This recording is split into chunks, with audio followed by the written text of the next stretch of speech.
புறநானூற்றுத் தாய். தன் தந்தையையும் கணவரையும் போரிலே பறிகொடுத்த பெண்ணொருத்தி தன் மகனையும் போருக்கு அனுப்பும் புறக்காட்சி வேண்மாள். தாய் நாடு காக்க தாவிப் பாய்ந்து செத்தார் தந்தை என்ற செய்தி கேட்டு தணல் மேல் மெழுகானாள் தமிழகத்து கிளியொருத்தி. அனல் போலும் கண்ணுடனே அயலூர் சென்றிருந்த அவளது கணவனும் வந்திட்டான்.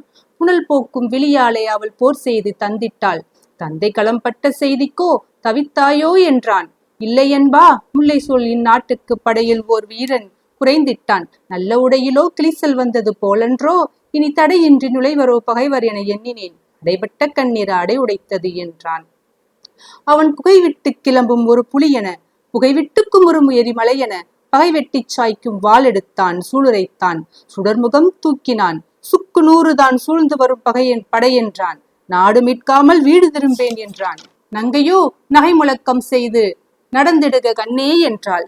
திரும்பி வருவேனோ இல்லையோ, எதற்கும் இப்பொழுதே ஒரு முத்தம் இந்தா திரும்புக என்றான். கொடுத்தான். பின்பு தொடுத்தான் பகைவர் மீது பானம். போர் போர் போர் எனவே முழங்கிற்று முரசொலி. பார் பார் பார், அந்த பைங்கிளியின் உரிமையாளன் பகைவின் மீது பாய்ந்து கொள்ளும் வீரர் பார் என்று பட்டாளத்து தோழரெல்லாம் வியந்துரைத்தார். அந்த கட்டாணி முத்தாளும் கண்வழியே சிரித்திட்டாள். களத்து நிலை அத்தானுக்கு அடுக்கடுக்காய் குவிந்து வரும் வெற்றிகளை கேட்டுவிட்டு கோட்டைகள் விடுபட்டன. எதிரிகளின் குதிரை கால்கள் உடைபட்டன. வேலர் படை முறிபட்டது. வேல்கள் பொடிபட்டன. என் கொற்றவன் படைகள் கொட்டும் பேரிகை கோடை இடி என கேட்குது கேட்குது என குதித்திட்டாள். அமைத்திட்டாள். வீரர்கள் வந்தனர். வெற்றி உன் கணவருக்கே என்றனர். வேந்தன் தூதுவர் வந்தனர். வாழ்த்துக்கள் வழங்கினர். வீட்டோரத்து தோழிகள் வந்தனர். வெற்றி நீட்டோலை வாசித்து மகிழ்ந்தனர். அந்த அழகி ஆனந்த கண்ணீர் பொழிந்தாள். அப்போது ஏன் தான் வந்தானோ அந்த மனிதன் இரவு செய்தி சொல்வதற்கு?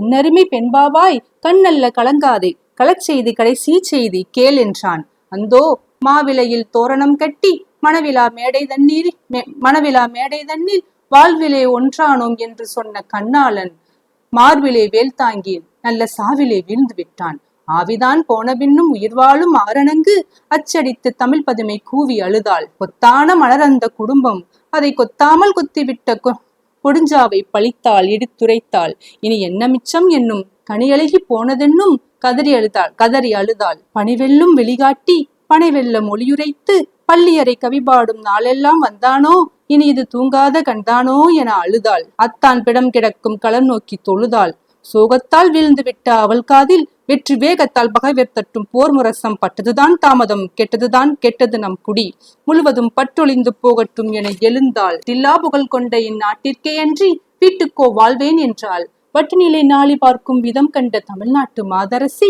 தொட்டு நிலையிற்று தான் வளர்த்த தூய செல்வன் அட்டியின்றி கல்வி கற்க ஆலமரத்து ஆசானிடம் சென்றிருக்கும் நினைவு கொண்டாள். அங்கு சென்றாள்.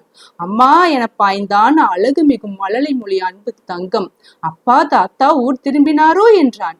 திரும்பி வந்து சாவூர் சென்று விட்டார் கரும்பே, நீயும் வா என அழைத்தாள். என்ன வாங்கி வந்தார் என்றான். மானம் மானம் அழியாத மானம் என்றாள். மகனே, அதை சுவைக்க நீயும் வருக என்றாள். வந்துவிட்டான் குலக்கொழுந்து.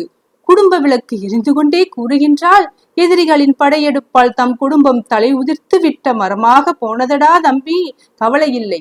களம் சென்றார் மாண்டார், ஆனால் இந்த நிலம் உள்ள வரையில் மானம் காத்தார் என பெயர் கொண்டார்.